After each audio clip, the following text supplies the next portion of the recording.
இருப்பார்ல, அதுல இருந்து அந்த எபிசோடு ஸ்டார்ட் ஆகுது. அந்த ஹீரோ இதே மாதிரி ரியாக்ட் பண்ணல, அப்போதுல இருந்து மயக்கத்துல தான் இருக்காரு. அப்படி அந்த சீன் அங்க கட் பண்ண எல்லாரும் ஃபேங்க்னு அவனோட நேமே சொல்லி கத்திட்டு இருக்காங்க. ஏன்னா ரெண்டாவது ரவுண்டோட கடைசி மேட்ச், ஸோ ஃபேங்க் சண்டை போட போறான் அப்படிங்கிறனாலே கிரௌண்டே சேர்ஃபுல்லா இருக்கும். இதெல்லாம் பார்த்து ஐக்கியமா லிகிட்டோ கிட்ட இந்த மேட்ச்ல பெட்டிங் வந்து எதிரி இருக்கும் அப்படின்னு சொல்லி கேட்க, கண்டிப்பா இதுதான் இந்த கிரௌண்ட்ல இருக்கக்கூடிய எல்லாரும் அதிகமா வெயிட் பண்ணி பார்க்கக்கூடிய மேட்ச். யாரு வின் பண்ணுவா அப்படிங்கிறது தெரியும். ஸ்ட்ராங்கஸ்டா இருக்கிறவங்களை பார்த்து பீப்பிள் அட்ராக்ட் ஆகிறது வந்து நார்மல் தர அப்படின்னு சொல்லும்போது, நம்ம இவனா அடுத்தவங்க புகழ்ந்து பேசுறா அப்படின்ற மாதிரி பார்ப்பாங்க. உடனே லிகிட்டோ சுத்தரிச்சிட்டு அதே நல்லா ஃபைட் பண்ண முடியும் அப்படின்னு சொல்ல, அப்படியே அந்த சீன் கட் பண்ணாத நீங்க இருக்காங்க. அவன் நோயா கிட்ட என்ன கிரௌண்ட் எப்படி இருக்குது அப்படின்னு சொல்லி கேட்கும்போது, லிகிட்டோ சொல்லதான் சொல்றாரு அவன் ஸ்ட்ராங்கஸ்ட்னு சொல்லிட்டு அவரோட மனசுல யோசிக்க ஆரம்பிக்கிறாரு. லாஸ்ட் ஃபைட்ல வேற எவால்வ் ஆயிருக்கான், இந்த மேட்ச்ல எந்த மாதிரியான ஒரு மாச்சரா வரப்போறான்னு சொல்லி யோசிக்க, சைட்டை எப்பவுமே ஃபேங்குக்கு மட்டும் ஒரு படி அதிகமா வச்சு இன்ட்ரடியூஸ் பண்ணுவாங்க. முதல்ல இந்த தடவை இன்ட்ரடியூஸ் பண்ணும்போது ஆடியன்ஸ் அதுக்கேற்ற மாதிரி ஃபேங்க்னு சொல்லி கத்துட்டு இருப்பாங்க. ஃபேங்க் இன்ட்ரடியூஸ் பண்ண பிறகு அடுத்த கான்டெஸ்ட் இன்ட்ரடியூஸ் பண்ணலாம் அப்படின்னு வர ஆரம்பிச்சிருக்க கூட மாட்டாங்க. அதுக்குள்ள கோலான் உள்ள ஆரம்பிச்சிருவாங்க. சைக்கா கேட்பாங்க, நான் உங்களை இன்ட்ரடியூஸ் பண்ணதை உள்ள இதுக்காக உள்ள வரீங்க அப்படின்னு சொல்லி கேட்கும்போது, கிட்ட இருந்த ஃபேங்க் சைக்கா கிட்ட எங்களால இன்னும் ஒரு செகண்ட் கூட வெயிட் பண்ண முடியாது, கொஞ்சம் சைடு போறியா அப்படின்னு ஒரு மாதிரி சொல்ல, இவங்க கிட்ட இருந்து ஏதாவது பண்ணிடுறாங்க அப்படின்னு சைடு கமுக்கமா நின்றுடுவாங்க. ஏன்னா ஃபேங்க் கோலான் கிட்ட இந்த மேட்ச் பயங்கர ஃபன்னா இருக்க போகுது அப்படின்னு சொல்ல, கோலான் அதுக்கு திரும்பி என்ன சொல்றாருன்னா, ஃபன்னுக்காக தான் சண்டை போடுறது கிடையாது, என்னோட கிங்குக்காக தான் சண்டை போடுறேன் அப்படின்ட்டு அவரோட லாயல்ட்டி இங்க காமிக்க இந்த சீனை கட் பண்ண நம்ம சேர்மன் பெருசு இருக்காருல, அவர் தாய்லாந்து கிங் கிட்ட பேசிட்டு இருப்பாரு. பெருசு இந்த மேட்ச் ஒரு ஆப்பர்ச்சுனிட்டியா யூஸ் பண்ணி கிங் கிட்ட இருந்து நல்லா காசை கறந்துடணும் அப்படின்னு முடிவு பண்ணாரு. அதனால கிங் கிட்ட ஒரு ப்ரொபோசல், நம்ம இந்த மேட்சை பத்தி ஒரு பெட் வச்சுக்கலாம், அப்பதான் இந்த மேட்ச் பாக்குறதுக்கு கொஞ்சம் இன்ட்ரெஸ்டிங்கா இருக்கும், எவ்வளவு வச்சா நல்லா இருக்கும் அப்படிங்கறத நீங்க கூட முடிவு பண்ணிட்டாங்க அப்படின்ட்டு அவரோட கையில கொடுக்க, நமக்குலாம் தெரியும் இவர் வந்து ஒரு டம்மி கிங் கிடையாது அப்படிங்கறதுனால நம்ம சேர்மன் பெருசு என்ன பிளாட் பண்றாரு அப்படிங்கறத கண்டுபிடிச்சு சொல்லிட்டு, இருந்தாலும் பெட் பண்ண ஒத்துக்கிறாரு. கோலான் மேல அவ்வளவு நம்பிக்கை, இது எல்லாத்தையுமே சேர்மன் பெருசோட பாடி கார்டு ஒருத்தன் பார்த்துட்டு தான் இருக்கான். எனக்கு தோணுது இவ்வளவு காசு பெட் பண்றாரு, கோலான் மேல அவ்வளவு நம்பிக்கை என்ன அப்படின்னு சொல்லி இவங்க யோசிக்கும் போது, இங்கமே நார்மலா தான் இருக்காரு, அந்த அளவுக்கு கான்பிடன்ஸ் அவருக்கு. இந்த சீனுக்கு கட் பண்ண மேட்ச் ஸ்டார்ட் ஆகுது. கோலான் அவரோட பாக்ஸிங் ஸ்டான்ஸுக்கு வராரா, அந்த இடத்துல இருக்கக்கூடிய எல்லாருமே ஆச்சரியப்பட ஆரம்பிக்கிறாங்க. ஃபேங்க் இருக்காங்க, அவனுமே நம்ம கோலான் மாதிரியே டிக்டோவா அவரே மாதிரி பாக்ஸிங் ஸ்டைல வந்து நினைப்பானா, ரெண்டு பேரும் பாக்ஸிங்ல தான் சண்டை போட போறாங்களா அப்படின்னு எல்லாரும் யோசிக்க, ஃபேங்க் என்ன நினைக்கிறானா, இப்ப ஃபேங்க் இருக்கக்கூடிய ஜெனரேஷன்ல ஒரு பெஸ்ட் பாக்ஸர் யாருன்னு சொல்லி கேட்டா அது கோலான் தான், அதுல மாற்று கருத்து கிடையாது. இந்த கோலான அவரோட பாக்ஸிங் ஸ்டைலே தோக்கடிக்கணும் அப்படின்னு ஃபேங்க் நினைக்கிறான். அதனாலதான் இந்த மாதிரியான ஸ்டைல நின்றுப்பான். அதே சமயத்துல மேட்ச் ஸ்டார்ட் ஆக ஃபேங்க் தான் முதல்ல பஞ்ச் பண்ணுவான். அந்த பஞ்சை இவரோட உடம்புல வாங்கிட்டாரு. அந்த பஞ்சோட ஃபோர்த்தை வச்சு இவருமே கேல்குலேட் பண்ணி பாக்குறாரு. அவங்க பில்டப் பண்ண அளவுக்கு கொஞ்சம் ஒர்க் இருக்குது அப்படின்னு சொல்லி யோசிக்க, கருப்பு ஃபேங்க் பண்ணக்கூடிய ஒரு பஞ்சமே இவர் மேல படாது. ஒரு கட்டத்துல இவருமே திருப்பி பஞ்ச் பண்ண அதுல இருந்து ஃபேங்க் மிஸ் ஆகலாம். இதெல்லாம் ஒரு மானிட்டர் மூலமா அக்காட்சிக்கு பார்த்துட்டு தானே இருப்பான். அவனுக்கு என்ன தோணுதுன்னா, ஃபேங்குக்கும் கோலானுக்கும் இடையிலான பிசிக்கல் டிஃபரன்ஸ் அப்படிங்கிறது அதிகமா இருக்கு, அது பார்க்கும்போது ஃபேங்க் தான் வின் பண்ண அதிகமான சான்ஸ் இருக்கு அப்படின்னு சொல்லி இவங்க யோசிக்கும் போது, அப்படியே இந்த சைடு பார்த்தோம்னா கோலான ஃபேங்க் மாத்தி மாத்தி பயங்கரமா பஞ்ச் பண்ணிக்கிறாங்க. ஆனா ரெண்டு பேருக்கு பஞ்சம் ரெண்டு பேர் மாதிரி ரீச் ஆன மாதிரி தெரியல. எல்லாம் நோயா பார்த்துட்டு தானே இருப்பான். அவன் யோசிக்கிறானா, இதுக்கு முன்னாடி ஃபேங்க் கூட சண்டை போட்டுப்பாங்க, கோலான் வந்து ஒரு பெஸ்ட் ஃபைட்டர் அப்படிங்கிறது எல்லாருக்கும் தெரியும், அவரோட பஞ்சு அவனால ரீச் ஆகலாம், எந்த மாதிரியான ஃபைட்டிங் போயிட்டு இருக்கு அப்படின்னு சொல்லி யோசிக்க, அதே சமயத்துல இங்க ரெண்டு பேரும் மாத்தி மாத்தி பஞ்ச் பண்ணிக்கிட்டே இருக்காங்கல்ல, அதுல ஒரு டைம்ல ஃபேங்க் வந்து அவரோட ஹெட் கேம் பண்ணி பஞ்ச் பண்ணுவான். அதுல இருந்து மிஸ் ஆன கோலான் அவனை பிடிச்சி பஞ்ச் பண்ணிக்கிட்டே இருக்க, அதுல ஒரு பஞ்ச் மட்டும் அவனோட எல்போ வச்சு தடுத்து விட்டுவானா. அதுக்காக தான் வெயிட் பண்ணிட்டு இருந்தேன் ஃபேங்க் பஞ்ச் பண்ண வர. கோலான் என்ன பண்ணுவாருன்னா, பஞ்ச் அவரோட ஷோல்டர் வச்சு தட்டி விட்டுட்டு அவரோட மூஞ்சில ஒரு குத்து இருந்து ரத்தம் போலக்க, கோலான் மறுபடியும் அவரோட வயிற்றுல ஒரு பஞ்ச் பண்ணிட்டு திரும்ப வந்துருவாரு. ஃபேங்க் ரெஸ்ட் எடுக்கவே விடல, அவனை போட்டு வெளியிலும் வெளுத்து கட்டிட்டு இருக்கும்போது ஃபேங்க் ஒரு டைம் யோசிக்க ஆரம்பிச்சிடும், ரொம்ப பயங்கரமா இருக்கிறாங்க, எப்படியாவது தோக்கடிச்சாகணும் அப்படின்னு சொல்லிட்டு அவரோட ஃபுல் ஃபோர்ஸ் யூஸ் பண்ணி அட்டாக் பண்ண தயாராட்டு இருக்க. கோலானுமே கேட்பாரு, நான் பாக்ஸிங் விட்டுட்டு நார்மலா சண்டை போட போறேன் அப்படின்னு சொல்லி கேட்கும்போது, ஃபேங்குமே என்னோட பாக்ஸிங் வச்சு உன்னை இப்போதைக்கு தோக்கடிக்க முடியலனா உன்னை கண்டிப்பா தோக்கடிப்பேன் அப்படின்னு சொல்ல, கேட்ட கோலானுக்கு கடுப்பாயிரும், என்ன உன்னோட பாக்ஸிங் வந்து என்னோட பாக்ஸிங் சர்பாஸ் பண்றேன்னு சொல்ல வரியா அப்படின்னு சொல்லி கேட்கும்போது, அது வேணா இந்த ஃபேங்கோட வம்சாவளின்னு சொல்லிட்டு அவன் கிட்ட இருக்கக்கூடிய ப்ரூஃப் சேர்த்து வச்சு அடி அடி நடிக்க ஆரம்பிக்கிறான். அதிகமாக கோலான் அடி வாங்குற மாதிரி இருக்கும். அப்பங்க கோலான் என்ன பண்ணுவாருன்னா, அவனோட ஸ்ட்ரைக் எல்லாம் தடுக்க ஆரம்பிக்கிறாரு. சில பஞ்ச் எல்லாம் டாச் பண்ணிட்டு அவனோட வெப் ஏரியாவை டார்கெட் பண்ணி அடிக்கும்போது ரெண்டு பேரும் பயங்கர ப்ரூட்டலா சண்டை போட்டுட்டு இருக்கும்போது நார்மல் ஆடியன்ஸ்ல இருந்து எல்லாருமே உன்னை நோட்டீஸ் பண்ண ஆரம்பிக்கிறாங்க. ஆனா ஃபேங்க் வந்து உன்னை முடிச்சுக்கிற போறேன் அப்படின்னு சொல்லியிருப்பான். ஆனா இனிமே அவன் பாக்ஸிங் யூஸ் பண்ணி சண்டை போட்டுட்டு இருக்கேன் என்னன்னு சொல்லி யோசிக்க ஆரம்பிக்கிறாங்க. நேரவிட்ட தான் ஹிமருமே நோயா கிட்ட கேட்க அவருமே விளக்க ஆரம்பிக்கிறாரு. என்னன்னா ஃபேங்க் வந்து கிக் பண்ணான்னு வரும்போது இவர் அதை முன்னபிட்டே ப்ரெடிக்ட் பண்ணி சீட்ல மூவ் பண்ணி பஞ்ச் பண்ணலான்னு போக, அவன் பின்னாடி போய் இவரை பஞ்ச் பண்ணலான்னு ட்ரை பண்ணுவான். மாதிரி அவனை நார்மலா சண்டை போட விடாம பாக்ஸிங்லயும் சண்டை போட அவனை புஷ் பண்றாரு அப்படிங்கிறது இவருக்கு தெரிய வருது. இதுமே புரியுது, கோலானோட பஞ்ச் வந்து ரொம்பவே ஸ்ட்ராங்கா இருக்கு. ஆனா அவனால ஒண்ணுமே பண்ண முடியலையா, கோலான சும்மா விட்ட மாதிரி தெரியல, வச்சு வெளுத்து வாங்கிட்டு இருக்க. ஆடியன்ஸ் எல்லாரும் இது எல்லாத்தையும் நோட் பண்ணிட்டு தானே இருப்பாங்க. வந்து இந்த மாதிரி அடி வாங்கி யாருமே பார்த்தது கிடையாது. சோ எல்லாருமே கத்த ஆரம்பிக்கிறாங்க. இந்த மேல இருக்கும்போது இந்த உலகம் எப்படி சப்போர்ட் பண்றதா இருக்கட்டும், அதே ஆளு மறுபடியும் கீழே இறங்கி வரும்போது இந்த உலகம் எப்படி ட்ரீட் பண்ணும் அப்படிங்கறத இந்த இடத்துல காமிக்கிறாங்க. இவ்வளவு அடி வாங்கிட்டு இருக்க, உன் பேர ஃபேங்க்ல இருந்து ஆமையா மாட்டிக்கிறா அப்படி இப்படின்னு சொல்லி கலாய்க்க ஆரம்பிக்கிறாங்க.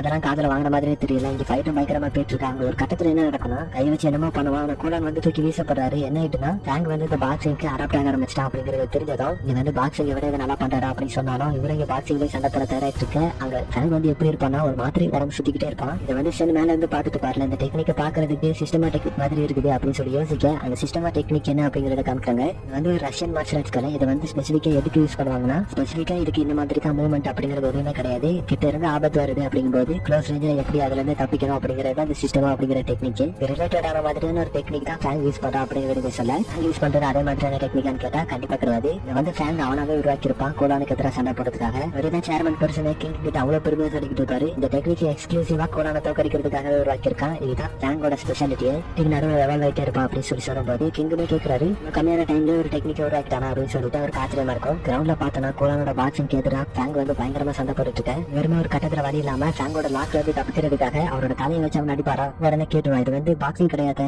பாக்ஸிங்ல எப்படி தலையை வச்சு அடிக்கிறாரு அப்புறம் அப்படி சொல்லும்போது ஆடியன்ஸ் ஃபேங் தான் பெஸ்ட் அப்படி சொல்லிட்டு இருக்க.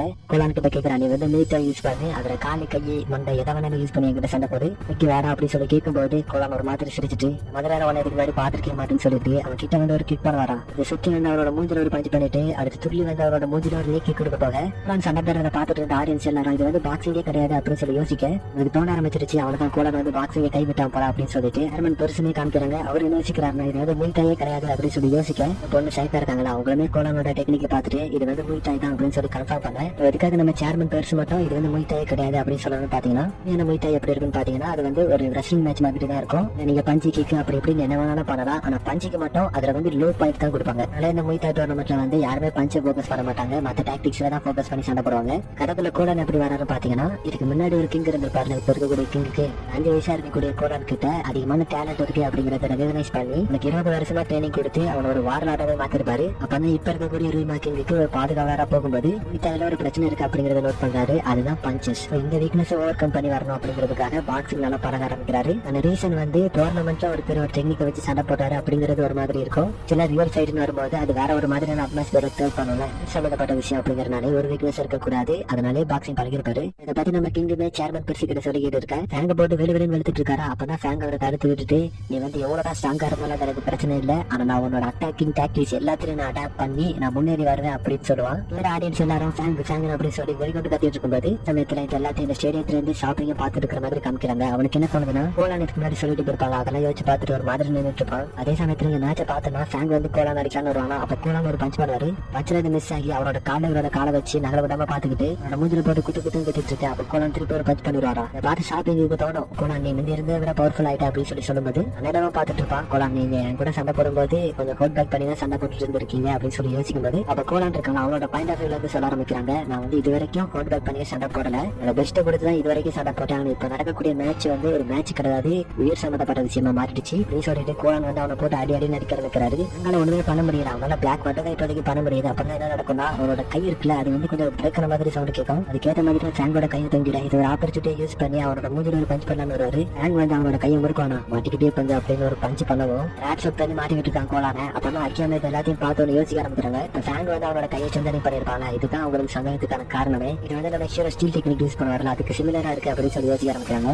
செக்ஷனா நிக்வஸ்டர் மாதிரி ஒன்று யூஸ் பண்ணா இப்ப இவரா அப்படின்னு சொல்லி யோசிக்க சில நீங்க பார்த்தோன்னா ஃபேங் வந்து அவரோட மூஞ்சில பஞ்ச் பண்ணிருப்பானா அந்த பஞ்சை வாங்கி இருந்தாலும் கோலானோட ஃபேஸ்ல திருப்பி பஞ்ச் பண்ணி இருந்திருப்பாரு. ரெண்டு சைடுமே பயங்கரமா டேமேஜ் ஆகி எக்ஸாஸ்ட் ஆகி நிற்கும்போது டைட்ல 2 பேரும் மாத்தி அடிச்சுப்பாங்க. அப்பதான் கோலான் ஒரு பஞ்ச் பண்ணுவாரு. அதை ஃபேங் வந்து அவனோட எல்போ வச்சு தடுத்துருவான். இந்த பஞ்சில கோலானோட ஃபிங்கர் போன் இருக்குல்ல அது வந்து ஃபுல்லாவே கிராக் ஆயிரும். ஃபேங் கரெக்டா ஒரு பஞ்ச் பண்ணுவான். அப்ப கோலான் வந்து அவரோட கை உடஞ்சிருந்தாலும் திருப்பி ஒரு பஞ்ச் பண்ண இப்படி ஃபேங்க போட்டு பஞ்ச் பண்ணிக்கிட்டே இருப்பாரா. அப்பதான் ஃபேங் வந்து அவரோட ஒரு பஞ்ச் பண்ணி தட்டி விட்டுட்டு அடிக்கலான்னு வருவான். கோலானும் அவரோட அட்டாக ப்ரெடிக்ட் பண்ணி அதுக்கு தயாராகும் போது ஒரு டெக்னிக் பண்ணுவார்ல அதே மாதிரி அந்த டெக்னிக்கை மாத்தி ஃபேங் யூஸ் பண்ண ஃபேங் கோலானத்துக்கு வீசிட்ட ஓடி வந்து அவரோட ஜாலைன்ல சேர்த்து வச்சு ஒரு கிக் பண்ணுவானா. அவ்வளவுதான் கோலான் வந்து அந்த இடத்துல முடிஞ்சிட்டாரு. இந்த ஷாப்பிங் கத்துவான் கோலான்னு சொல்லிட்டு. ஆனா கோலான் இந்த மேட்ச்ல தூத்து போக இனிமே என்னால வந்து கடைசி வரைக்கும் பாக்ஸிங்ல சர்ப்ரைஸே பண்ண முடியல அப்படின்னு சொல்லிட்டு அந்த ஸ்டேடியத்தை விட்டு வெளியே போவான். அதே சமயத்துல லிகிட்டும் ஆக்கியமாவும் இவன் கூட எல்லாம் சண்டை போட வேண்டியது இருக்குமா அப்படின்னு சொல்லிட்டு ஃபேங்க பத்தி யோசிக்கிறாங்க. சமயத்துல கோலானும் அவரோட கண்ணை கொஞ்சம் தடி கட்டி முடிக்கிற மாதிரி தெரியுது. அப்படியே அந்த சீனை கட் பண்ணும்போது அவனோட ரூமுக்கு போய் ஒரு ஃப்ரஸ்ட்ரேஷன்ல இருந்து வருத்தப்பட்டு இருப்பான். எப்பவுமே ஒரு மேட்ச்ல ப்ரூட் சென்டர் வச்சு வின் பண்ணிட்டு இருந்த ஃபேங் வந்து இந்த மேட்ச்ல டாக்டிக்ஸ் யூஸ் பண்ணி வின் பண்ண வேண்டியதாயிடுச்சுல அதை நினைச்சு வருத்தப்பட்டு இருப்பான். அவனுக்கு இது வந்து சாட்டிஸ்பாக்சனாவே இல்லை, இந்த மாதிரி நடந்துக்க கூடாது, ஏன்னா ஃபேங் சொல்றதுக்கு தகுதியே இல்லைனா அப்படின்னு சொல்லி ஒரு மாதிரி வருத்தப்பட ஆரம்பிக்கிறான். இதான் சேர்மன் பெருசு கிட்ட சொல்றாரு. அவன் வந்து இப்ப நடந்ததை ஒரு கேவலமான விஷயமா நினைச்சுதான் அந்த ரூம்ல போய் உட்கார்ந்து இருந்திருப்பான். பவரை யூஸ் பண்ணி வின் பண்றதுதான் ரொம்ப பிடிக்கும். ஆனா இந்த தடவை டாக்டிக்ஸ் யூஸ் பண்ணி வின் பண்ண வேண்டியதாயிடுச்சுல அதனால அவன் வந்து ரொம்பவே ஒரு பெரிய கேவலமான விஷயமா தான் நினைச்சு அந்த ரூம்ல உட்காந்து வருத்தப்பட்டு இருப்பான். இதுவும் அவனுக்கு ஒரு எக்ஸ்பீரியன்ஸ் மாதிரி தான், இதையும் அவன் வந்து உணர்ந்துதான் ஆகணும் அப்படின்னு இவருக்கு சொல்ல ஏன்னா சொல்லிட்டு காசை பத்தி கேட்க வருவார் கிங்க கிட்ட. அவருமே நீ சொல்றதுக்கு முன்னாடி நான் காசு ஆல்ரெடி அனுப்பி விட்டுட்டேன், படாத காசு வந்துடும் அப்படின்னு சொல்லும்போது டூரிஸ்டுக்குமே அவ்வளவு ஹாப்பியா இருக்கும். கிங்க கிட்ட சரி வாங்கல செகண்ட் ரவுண்ட் வேற மொத்தமா முடிஞ்சிருச்சு உங்களுக்கு பார்ட்டி வைக்கிறேன் அப்படின்னு சொல்லி கூடும்போது நடுவ 2 நல்ல பொண்ணை செட் பண்ணி வையா நானும் வரேன் அப்படின்னு சொல்லிட்டு சொன்னேன். அதெல்லாம் ஏற்பாடு பண்ணிடுவோம் அப்படின்னு சொல்லிட்டு நடந்து போயிட்டு இருக்கேன். இங்க கிங் வந்து கோலானை பத்தி எப்படி நினைக்கிறாரு அப்படிங்கறத பத்தி காமிக்கிறாங்க. கோலான் இவருக்கு ஒரு பேட்டில் மிஷின் மாதிரி மட்டுமே கிடையாது, ஒரு அண்ணனுமே கூட. லைக் 2 பேருமே கூட பிறந்தவங்க கிடையாதுனாலும் கிங் வந்து அவரோட அண்ணன் மாதிரி தான் நினைக்கிறாரு. ஒரு அண்ணன் வந்து எப்பவுமே ஒரு தம்பியை பாதுகாக்கிற மாதிரி இவருமே யோசிக்கிறாரு. அதனால கோலான் திரும்பி வந்துருவாங்க அப்படின்னு சொல்லி யோசிச்சுட்டு இவருங்க நடந்து போயிட்டு இருக்கேன். அப்படி அந்த சீன் அங்க கட் பண்ண கோலான் வந்து நான் உயிரோட இருக்க கூடாது அப்படின்னு சொல்லி புலம்பிட்டு இருக்கேன். கரெக்டாக அவருக்கு ஒரு ட்ரிங்க்ஸ் கொடுப்பான். அப்பதான் ஃபேங் இதுக்கு முன்னாடி போட்ட மேட்ச் கட்சரம் சொல்ல ஆரம்பிக்கிறான். அவன் இதுக்கு முன்னாடி 32 மேட்ச் போட்டிருக்கான். அவன் கூட சண்டை போட்ட 4 பேர் இறந்து போயிருக்காங்க. கொஞ்சம் பேர் அந்த கரியரே விட்டு போயிட்டாங்க.